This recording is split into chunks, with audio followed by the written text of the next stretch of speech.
الحمدللہ رب العالمین، الصلاۃ والسلام علی رسولہ الامین وآلہ واصحابہ اجمعین والعاقبۃ للمتقین۔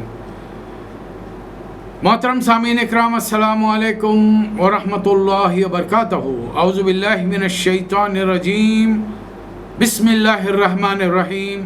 وَإِذْ صَرَفْنَا إِلَيْكَ نَفَرًا مِنَ الْجِنِّ يَسْتَمِعُونَ الْقُرْآنَ فَلَمَّا حَضَرُوهُ قَالُوا أَنصِتُوا فَلَمَّا قُضِيَ وَلَّوْا إِلَىٰ قَوْمِهِمْ مُنذِرِينَ قَالُوا يَا قَوْمَنَا إِنَّا سَمِعْنَا كِتَابًا أُنزِلَ مِن بَعْدِ مُوسَىٰ مُصَدِّقًا لِمَا بَيْنَ يَدَيْهِ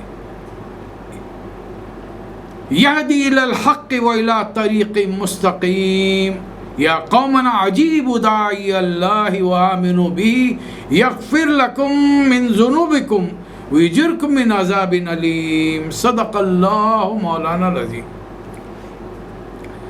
سورۃ الاحقاف کی تین آیتیں تلاوت کی ہیں، 29، 30، 31، 29، 30، 31۔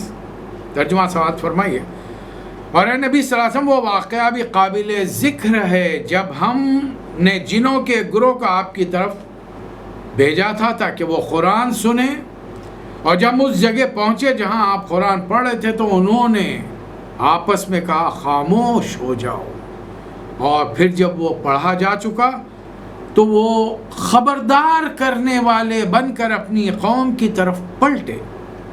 انہوں نے جا کر کہا، اے ہماری قوم کے لوگوں، ہم نے کتاب سنی ہے جو موسیٰ علیہ السلام کے بعد نازل کی گئی ہے، تصدیق کرنے والی اپنے سے پہلے آئی ہوئی تمام کتابوں کی، اور رہنمائی کرتی ہے حق اور راہ راست کی طرف۔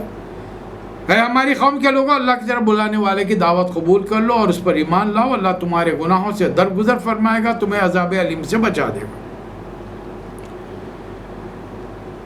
اللہ کا فضل و کرم ہے کہ بڑے مبارک دنوں سے ہم گزر رہے ہیں۔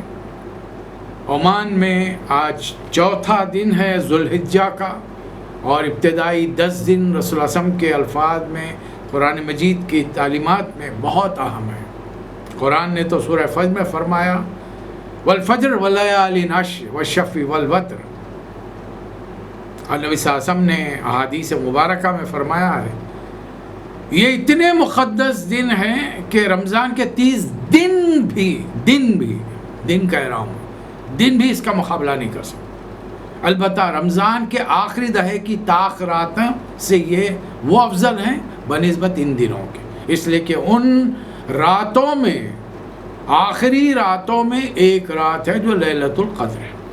اب یہ جو مفہوم میں نے آپ کے سامنے قرآن و حدیث کا مختصر رکھا ہے، اس سے اندازہ لگائیے کیسے اہم ترین دنوں میں سے گزر رہے ہیں ہم۔ کوشش تو ہر مسلمان کی یہ ہونی چاہیے کہ ابتدائی 9 دنوں کے روزے رکھیں، اس لیے کہ 9واں دن عرفہ کا ہے، اور ہم کو جہاں رہتے ہیں وہاں کی تاریخ کا حساب رکھنا ہے، اسے فالو کرنا ہے۔ تو ابتدائی 9 دن بڑے اہمیت کے ہیں۔ 10واں دن یہاں پر اگلا جمعہ 31 جولائی انشاءاللہ عید کا پہلا دن ہوگا، یہاں کی تاریخ جو اعلان کیا گیا ہے۔ اللہ تعالیٰ آپ سب کو یہ تمام ایام مبارک کرے، اس کی رحمتوں سے اللہ تعالیٰ اپنی نعمتوں سے اور برکتوں سے آپ سب کو نوازے۔ دعائیں کیجئے کثرت سے اپنے لیے، اپنے اہل و عیال کے لیے، عزیز اقارب رشتہ داروں کے لیے، اور دنیا تمام امت مسلمہ کے لیے اور تمام انسانیت کے لیے۔ سیرت نبی صلی اللہ علیہ وسلم کے ضمن میں ہم 11ویں سال میں داخل ہو رہے ہیں، the 11th year۔ میں پھر یاد دلاؤں آپ کو، مکے کے دور کو ہم نے 4 حصوں میں تقسیم کیا تھا۔ پہلے 3 سال خاموش تبلیغ رہی، پہلی وحی سے لے کر 3 سال۔ دوسرا دور 4تھے سال سے 6ٹھے سال کا ہے، جس میں اسلام کی دعوت تدریجاً کھل کر سامنے آئی، اور دنیا والے کیسے پیش آئے صحابہ اکرام کا میں نے بڑی تفصیل کے ساتھ آپ کے سامنے بات رکھی، کہ ہنسی مذاق، دل لگی، پھر ہوتے ہوتے ٹانٹ طنز تبصرے، پھر مالی نقصانات، والدین کا پریشر، اور پھر اس کے بعد میں فزیکل ٹارچر، جسمانی عقوبتیں، اذیتیں، سزائیں۔ جس کے نتیجے میں 5ویں سال ہجرت ہوئی حبشہ کی جانب، 6ٹھے سال بڑی ہجرت ہوئی، 100 آدمی مکے سے چلے گئے۔ دوسرا دور، اب یہ تیسرا دور تھا 7ویں سال سے 10ویں سال تک، جس کو میں نے آپ کے سامنے رکھا۔ رسول اللہ صلی اللہ علیہ وسلم نے 7ویں سال کے شروع میں قحط سالی کے لیے دعا فرمائی، اللہ تعالیٰ نے قحط سالی بھیجی۔ سورہ دخان میں، سورۃ المومنون میں اللہ نے اس کا ذکر فرمایا۔ جیسی ہی قحط سالی ختم ہوئی، قریش نے رسول اللہ صلی اللہ علیہ وسلم کے قبیلے کے خلاف ایک معاہدہ لکھا، سوشل بائیکاٹ کا، سماجی مخاطے کا۔ حضرت ابو طالب نے پورے خاندان کو جمع کیا اور جا کر گھاٹی میں اتر گئے، شاب ابی طالب۔ 3 سال رہنا پڑا۔ اس درمیان میں ایک خاص موقع پر اللہ تعالیٰ نے چاند کو 2 ٹکڑے ہوتے ہوئے بتایا، سورہ قمر نازل فرمایا۔ سوروں کا نزول چل رہا ہے، اور اس قید و بند کے دور میں اللہ تعالیٰ نے سورہ نمل کے ذریعے بتایا کہ عنقریب اسلام کو حکومت ملے گی۔ اب عنقریب کا مطلب 2 دن، ہفتہ، 2 ہفتے، سال بھر نہیں، بلکہ 4-5 سال۔ 4-5 سال کوئی قوموں کی زندگی میں کوئی بڑی مدت نہیں ہے، 4-5 سال۔ 8ویں سال اگر یہ بات ہوئی، 9ویں سال 5 سال اور ایڈ کر لیجیے، 8 اور 5 13۔ رسول اللہ 5ویں سال کے بعد ہجرت کرتے ہیں، مدینہ جاتے ہیں، مدینہ کے آپ حکمران بنتے ہیں، اور وہاں پر ایک اسلامی حکومت قائم ہو جاتی ہے۔ یہ ہے تو اللہ تعالیٰ بتا رہا ہے۔ پھر اللہ تعالیٰ دنیا والوں کو متنبی کرا، تم خالی دنیا میں حصی معجزے، مادی معجزے تم چاہتے ہو، جبکہ اللہ کو انسان کی زندگی میں انقلاب چاہیے۔ اس لیے قمر کے مقابلے میں، چاند کے 2 ٹکڑے ہونے کے مقابلے میں اللہ نے ان بندوں کو اپنا بندہ عباد الرحمن قرار دیا جن کی کچھ خصوصیات اور اسپیشلٹیز ہوتی ہیں، اور اللہ تعالیٰ چاہتا ہے کہ وہ خصوصیات ہر دور میں ہر مسلمان میں، مجھ میں، آپ میں، ہماری نسلوں میں، ہمارے آباء و اجداد میں، یہ تمام یہ خصوصیات صفات ہونی چاہیے۔ بہرحال پھر اس وقت گزرا، بائیکاٹ ختم ہوا، نبی صلی اللہ علیہ وسلم باہر آئے، آپ کو صدمہ ہوا، بیٹے کا انتقال ہو گیا۔ پھر اگلے سال 10ویں سال چچا حضرت ابو طالب کا، زوجہ محترمہ صدیقۃ الکبریٰ حضرت خدیجہ رضی اللہ تعالیٰ عنہ کا انتقال ہوا۔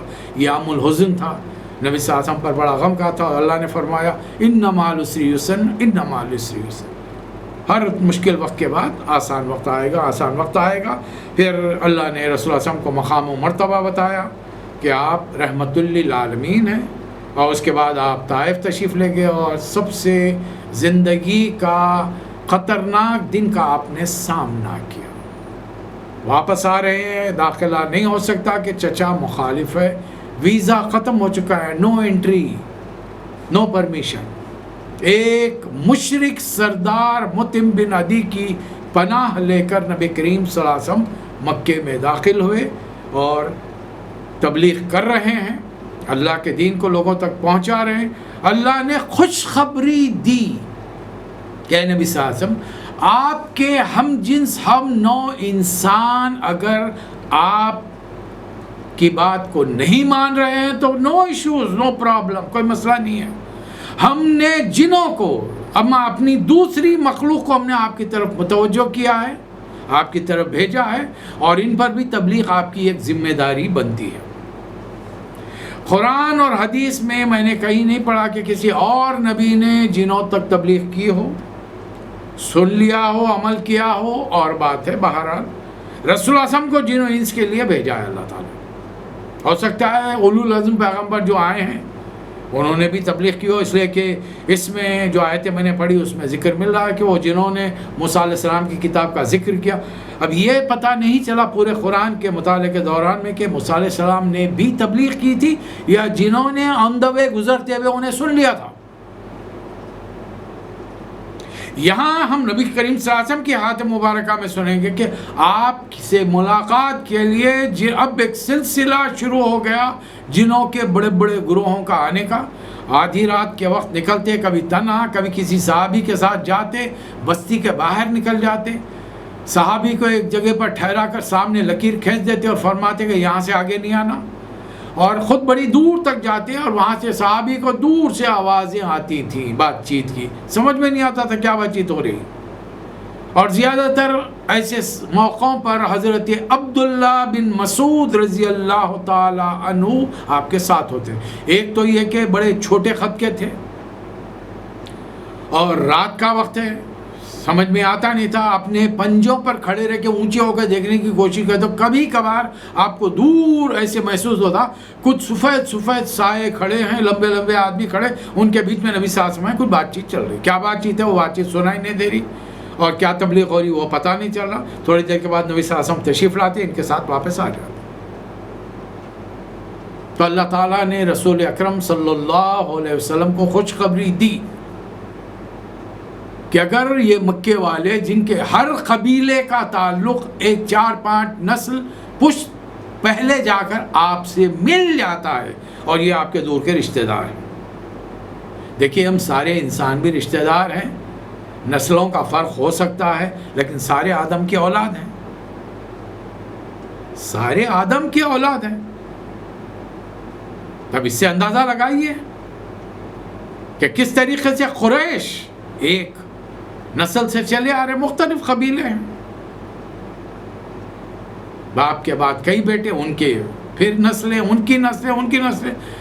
اب یہ سلسلہ جب سے بھی شروع ہوا تھا 15-20 نسلیں تو گزر چکی ہوں گی. جیسے کہ رسول اللہ صلی اللہ علیہ وسلم نے فرمایا کہ میں ہوں تو حضرت اسماعیل علیہ السلام کی اولاد سے، لیکن میرا شجر نسب صرف عدنان تک بیان کرو، اور جن تک بڑی مشکل سے 15 یا 20 کے درمیان کچھ نسلیں ہوتی ہیں. اس سے پہلے کے جو نسب بیان کیے جاتے رسول اللہ صلی اللہ علیہ وسلم کے الفاظ میں وہ درست نہیں ہے، نہیں بیان کرنا چاہیے. بہرحال تو اللہ تعالیٰ نے خوشخبری دی کہ ایک اور مخلوق آپ کی طرف متوجہ ہوئی ہے. اب امت مسلمہ میں جن کو اللہ نے علم دیا، بڑے اس امت کے خیر خواہ بھی رہے، لیکن جنوں کا انکار کر دیا. جبکہ اللہ نے ایک نہیں کئی مقامات پر قرآن میں واضح طور پر فرمایا خلق الانسان من صلصال کالفخار وخلق الجان من مارج من نار وخلق الجان من نار السموم. ہم نے جن کو تخلیق کیا ہے آگ سے. پھر ایک جگہ پر فرمایا کہ ہم نے انسان سے پہلے آدم کی تخلیق سے پہلے ہم نے جنوں کو تخلیق کیا تھا. من قبل الفاظ آئے، ایک مخلوق ہے یہ باقاعدہ. اب ان میں بھی اچھے ہیں برے ہیں، البتہ ان کا جو جد اعلیٰ ہے جو اللہ تعالیٰ سے اجازت لیا ہے، ربی انذرنی الی یوم یبعثون، قیامت تک. اس سے کہ آدم علیہ السلام کو اپنی ہیکڑی میں، اپنے غرور تکبر میں سجدہ نہیں کیا، اللہ کا حکم نے یہ بھول گیا کہ میں سجدہ جس کو کر رہا ہوں وہ بڑی حقیقی چیزیں مٹی سے بنا ہے، میں آگ سے بنا ہوں. لیکن حکم کس نے دیا؟ اسے اس چیز کا احساس نہیں ہوا. حکم دینے والا تیرا رب ہے، اگر رب کی نہیں مانے گا تو پھر تو اس کا نافرمانی کہلائے گا نا، باغی کہلائے گا. ہمیشہ کے لیے جہنم لکھ دی گئی اس کی، لیکن اس نے مہلت مانگی. اس کی ہیکڑی کا، اس کی ہٹ درمی کا اندازہ لگائیے کہ جہنم میں جانا قبول ہے لیکن توبہ نہیں کرنے والا ہے. آج بھی بے شمار مسلمانوں میں جو شیاطین کے بھائی ہوتے ہیں یہ ہیکڑی پائی جاتی ہے. ذرہ دولت، تھوڑی خوبصورتی، صورت، شکل، طاقت، جسمانی آواز بڑی پیاری ہے، کوئی نہ کوئی اللہ کی نعمت مل جائے تو غرور و تکبر میں حال یہ ہے کہ دوسرے انسانوں کو تو انسان ہی نہیں سمجھتے. اب یہ ہمارے اطراف میں بہت سارے لوگوں آپ کو نظر آتے ہوں، ہر جگہ پر، کسی ایک جگہ پر کوئی ایک خاصہ نہیں ہے کہ غیر مسلمی غرور و تکبر والا ہوگا، مسلمان نہیں ہوگا. نہیں، مسلمانوں میں بھی بہت سارے ملے گا، بہت سارے ملیں گے. بھائی تھوڑی سی نعمتیں اللہ کی مل گئی تو بس اپنے آپ کو بس پھیلنا، پھولنا، غرور تکبر شروع کر دیتے. جبکہ تکبر اللہ کی چادر ہے، اور جو تکبر کرتا ہے وہ اللہ کی چادر کھینچنے کی کوشش کرتا ہے، اور اللہ تعالیٰ برداشت نہیں کرتا. اور حدیث مبارکہ میں رسول اللہ صلی اللہ علیہ وسلم نے فرمایا جس کے دل میں رائی برابر تکبر ہو، غرور ہو، وہ دوزخ میں جہنم میں پھینکا جائے گا، جنت کے دیدار تک نہیں کر سکے. ہلکا سا شائبہ اگر اس کے دل میں ہو، رتی برابر کبر ہو.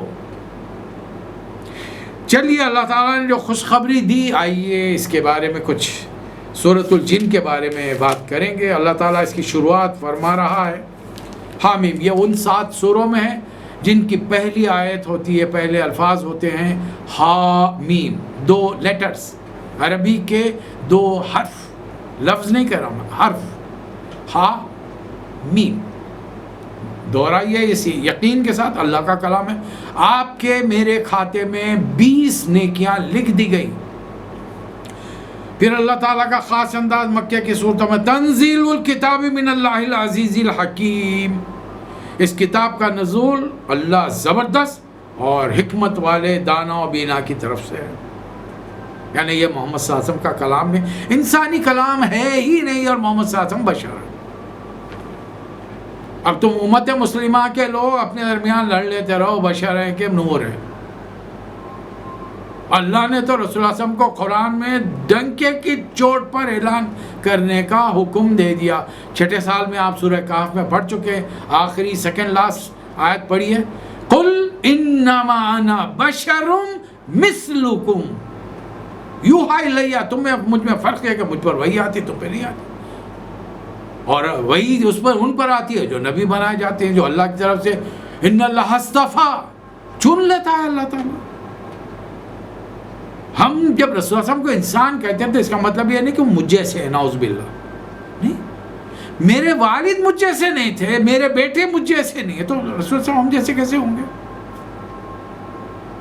جسمانی اعتبار سے آپ اعلیٰ اور عرفات ہیں، روحانی آپ کا درجہ، آپ کا تقویٰ، آپ کی عبادات، ایک ایک چیز، آپ جس مقام پر تھے کائنات کی دوسری مخلوق گرد کو بھی نہیں پہنچ سکتی، لیکن ان تمام عبادتوں کے تقوی کے باوجود رسول اللہ صلی اللہ علیہ وسلم عبد تھے، اور یہی ہمارا کلمہ ہے، اشہد ان محمدً عبدہ ورسولہ۔ ابھی بھی اگر لوگوں کو سمجھ میں نہیں آتا، وہ اردن میں ضد میں پڑے ہوئے اور اس کی بنیاد پر لوگوں کو فتوے دے رہے ہیں وہ مسلم ہے، وہ کافر ہے، تو ان کو ان کے حال پہ چھوڑ دیجئے، سلام علیہ، بس اس سے بڑھ کر ہم کچھ نہیں کہیں۔ قرآن کہہ رہا ہے، سورہ اسراء پڑھیے، بنی اسرائیل 17 نمبر کا سورہ، آسمانوں کی سیر سے واپس آئیے، واپس تشریف لائے نبی صلی اللہ علیہ وسلم، سورہ بنی اسرائیل اللہ نے نازل فرمایا، اس میں وہ کفار مشرکین مکہ کے مطالبات، یہ صحرا کو سمندر بنا دیجئے، جھیلیں بنا دیجئے، ندیاں بنا دیجئے، دریا بہا دیجئے، یہاں پر لہلاتے کھیت ہونے چاہیے، آپ کے پاس خزانہ ہونا چاہیے، آپ آسمان پر سیڑھیوں پہ چڑھ کے جائیے، کتاب لائیے، اور کتاب کو بھی ہم ہاتھوں سے چھو کے دیکھنا چاہیں گے، فرشتے کو بلا کے لائیے۔ اللہ نے کیا جواب دیا؟ قل هل كنت الا بشر رسولا، میں ایک بشر رسول کے علاوہ کچھ اور ہوں؟ یہ کون کہہ رہا؟ خل کون ہے؟ تمام امت کے مفسرین اس بات پر متفق ہے، قرآن مجید میں جب اللہ نے رسول صلی اللہ علیہ وسلم سے مخاطب کر رہا قل کہیے، اس کا مطلب یہ کہ نبوت کی نشانی ہے۔ چاروں قل ہمارے سامنے، قل یا ایھا الکافرون، قل اعوذ برب الفلق، قل اعوذ برب الناس، قل واللہ احد، یہ چاروں قل کیا ہے؟ چلیے باہر آگے بڑھتے ہیں۔ ما خلقنا، اللہ تعالیٰ ہمیں متوجہ کر رہا ہے، کیا تم خدا کو بھول کر بیٹھے ہو؟ اللہ نے یہ کائنات ایسی تفریح کے لیے بنائی، ما خلقنا السماوات والارض وما بینہما الا بالحق واجل مسمى، یہ تمام چیزیں تھی نہیں کائنات، صرف اللہ تھا۔ ہر چیز کو نان ایگزسٹنس سے اللہ نے ایگزسٹ کیا ہے صرف کن کہہ کر۔ میرے اور آپ کے سمجھانے کے لیے، اور آج کی سائنس نے ترقی چونکہ کی ہے، اس کے لیے 6 دنوں میں بنی۔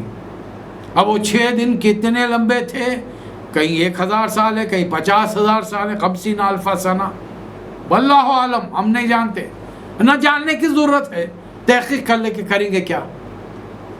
1000 سال ہم کو رہنا ہے، کہاں سے رہنا ہے؟ 100 پورے کرنے میں نہ منہ میں دانت رہتے نہ پیٹ میں ہاتھ برابر کام کرتی ہے۔ تو ان چیزوں پر غور کر کے سائنسی ترقیات چل رہی ہیں، انوینشن چل رہی ہیں، ریسرچ چل رہی ہے، اہل سر کرنے دیجیے انہیں، اور یقین مانیے جتنی ترقیات ہو رہی ہیں اللہ پہلے بتا چکا ہے، میں عنقریب کائنات میں وہ چیزیں بتاؤں گا کہ تم کو خدا کی خدائی پر یقین آ جائے گا۔ لیکن انسانوں میں ایک گروہ ایسا ہے جس نے شیطان کو اپنا خدا بنا لیا ہے اور وہ اس کی بندگی میں ڈٹا ہوا ہے۔ اب وہ اللہ کے تمام رسولوں کی، کتابوں کی، اس کے بھیجے ہوئے دین کی اور ماننے والوں کی پوری دل و جان کے ساتھ مخالفت میں کمر بستہ ہے۔ وہ تو دین کو مٹانے کے لیے تیار ہے. ہم کیا کر رہے ہیں؟ دیکھیے اللہ نے ان کی چالوں کو آپ کو بتا دیا. یریدون لیطفئوا نور اللہ بافواہہم، وہ اپنے منہ کی پھونکوں سے اللہ کے نور کو بجھانا چاہتے ہیں. واللہ متم نورہ، اللہ اس نور کو مکمل کرنا چاہتا ہے. ولو کرہ المشرکون ولو کرہ الکافرون. کتنا ہی ناگوار گزرے. اور یہ نور کیا ہے؟ والذی ارسل رسولہ بالہدی ودین الحق لیظہرہ علی الدین کلہ. یہ جو دین میں نے نبی صلی اللہ علیہ وسلم کے ذریعے بھیجا ہے، دنیا کے ہر نظام پر غالب آ جائے، چھا جائے، دنیا میں اس کا ڈومینیشن ہو، اور ہر عقیدہ، ہر اسکول آف تھاٹ، ہر ازم اس کے نیچے جزیہ دیتے ہوئے زندگی بسر کرے. یہ اللہ کا حکم ہے جو آپ اور میں گزشتہ 2 سال سے ہمارے آباء و اجداد بھول کے بیٹھے ہیں. آپ ہم ہی کیا، پوری دنیا کے مسلمان الا ماشاء اللہ. اور آج بھی بعض نادان انتہائی پڑھے لکھے مسلمانوں کو جن کی دنیاوی ڈگریاں بڑی بڑی بھی ہیں، رسول اللہ صلی اللہ علیہ وسلم کا یہ کام سمجھ میں ہی نہیں آیا. ابھی وہ الجھے ہوئے ہیں، بحث میں لگے ہوئے ہیں. نور تھے کہ بشر تھے؟ وہ آسمان پر جسمانی طور پہ گئے تھے، خواب میں گئے تھے؟ آمین زور سے کہنا چاہیے، آہستہ کہنا چاہیے؟ جماعت کے ایک ہی جماعت ہونی چاہیے، دوسری تیسری جماعتیں ہونی؟ انہی بحثوں کے اندر الجھے ہوئے پڑے ہوئے. دین کے غلبے کا نہ ان کو اپنی ذات پہ غلبے کا خیال ہے، نہ پوری دنیا پر اس نظام کو پھیلانے کا اور غلبہ دلانے کا ان کا تصور ان کے ذہنوں میں بھی ہے. مجھے تو ڈاؤٹ ہوتا ہے اس بارے میں. چلیے بہرحال یہ ہمیشہ کے لیے کائنات نہیں، اجل مسمى ایک وقت مقررہ کے لیے ہے. آپ کافروں کو کتنا ہی حقیقت سے باخبر کریں، وہ منہ موڑے رہیں گے. آپ کتنا خبردار کرنے سے کچھ نہیں ہوگا. پوچھیے ان سے، اے نبی صاحب، قل ارأیتم ما تدعون من دون اللہ، یہ تم خدا کو چھوڑ کر جن کو پکار رہے ہو، ارونی ماذا خلقو، میں ان نام نہاد مسلمانوں سے سوال کرتا ہوں جو ہم کو سکھانے کی کوشش کرتے ہیں. قرآن کی اس آیت کا معنی بتائیے. جن کو آپ پکارنے کی ہم کو دعوت ہے، انہوں نے زمین میں کیا تخلیق کر کے بتایا. بچے پیدا کرنا تھا وہ تو آپ نے بھی کیے، میں نے بھی کیے، الحمدللہ ہمارے والدین نے بھی کیے. بچے پیدا کرنے کی بات نہیں ہو رہی یہاں پر. کوئی کائنات کے اندر کوئی چیز نہیں تھی، اس کو وجود میں لا کے بتائیے. کوئی بزرگ، کوئی ولی، پیر، پیغمبر کا نام لے کر بتائیے. کسی نے کچھ نہیں کیا. ہر کسی نے اللہ کی بنائی ہوئی چیزوں کا استعمال کیا.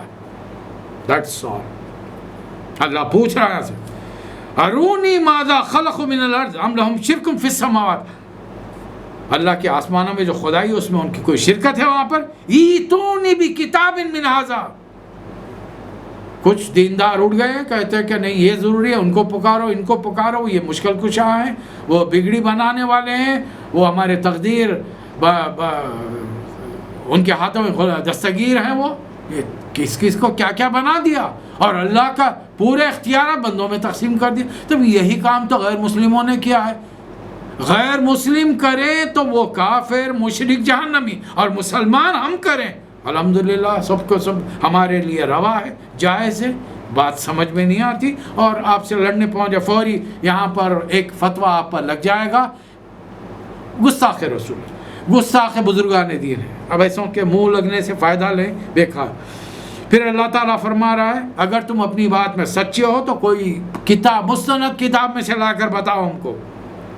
آخر اس شخص سے بہکا ہوا کون ہوگا جو یدعو من دون اللہ، جو اللہ کو چھوڑ کر دوسروں کو پکارے. لا یستجیب لہ الی یوم القیامہ، وہ لوگ قیامت تک ان کی بات کا جواب نہیں دے سکتے.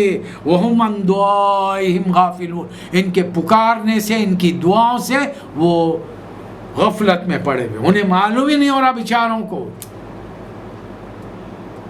اور قیامت کے دن ان پکارنے والوں کے کانوا لہم آذان وکانوا بعبادتہم کافرین، ان پکارنے والوں کا انکار کر دیں گے وہ جب اللہ تعالیٰ قیامت برپا کرے گا.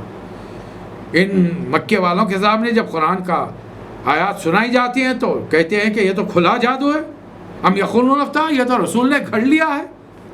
تو کہہ دیجئے، قل، اے نبی صاحب کہہ دیجئے اگر میں نے گھڑ لیا تو تم اللہ کی پکڑ سے مجھے نہیں بچا سکتے.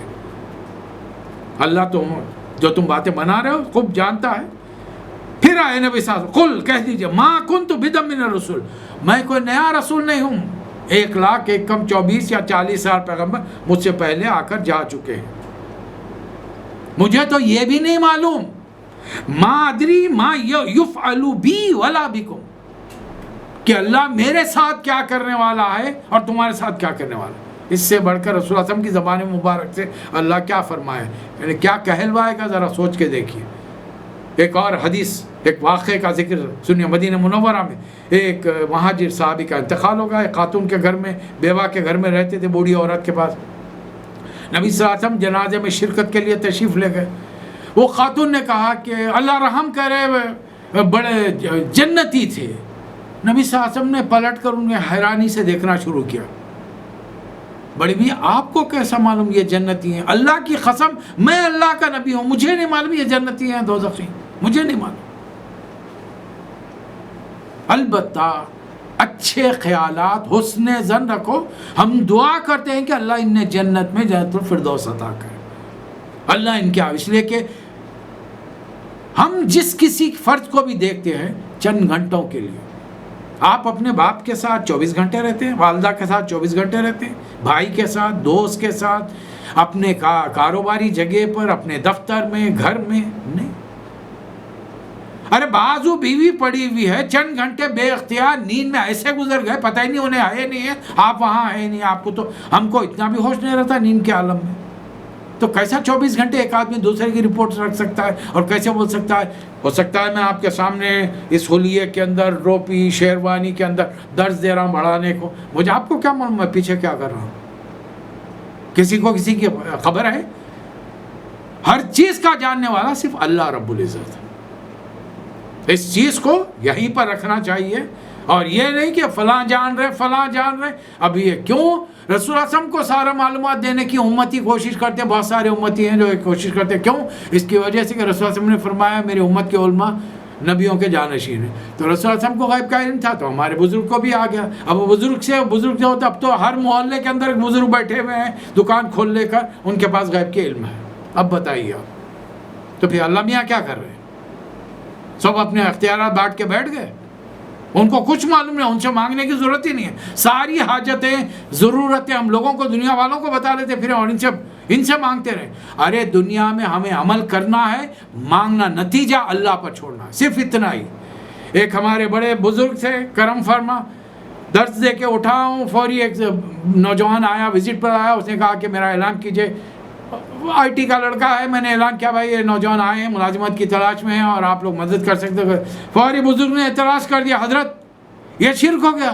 ارے بھائی میں زندوں سے مخاطب ہوں، مردوں سے نہیں مخاطب ہوں.